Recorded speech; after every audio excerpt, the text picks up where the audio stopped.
Amsterdam is a very attractive modern city, and the cuisine there has got a lot better over the years.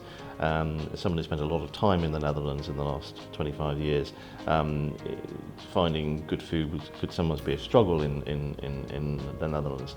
But over the last few years, it's really moved along a lot. And you can see this in a couple of examples in the city.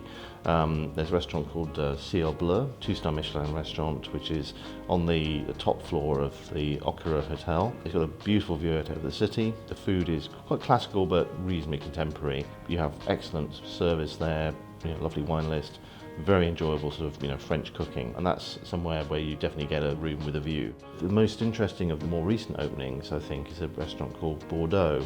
That's in the Europa Hotel, which is in quite a pretty little canal. The food there is quite modern, and it's had a really meteoric rise up the Michelin rank. So it's only been open just a very few years, and it got a Michelin star almost immediately and a 2nd star the year after. I had a meal there quite recently, and I would say it's very strong 2-star indeed. And it's sort of some of the dishes are pushing into 3-star. It's very clean presentation, very good quality ingredients. There's a fantastic apple dessert there, which is sort of blown sugar, so it looks like a transparent apple, and the centre of the apple is apple sorbet and various other things. Very clever cooking, very sort of precise, well worth going to. For the third recommendation, I'd like to sort of suggest to you just take a train outside of the city. And you can take a direct train either from the main station or from the airport to a place called Zwolle, which is quite a pretty little place, about an hour away.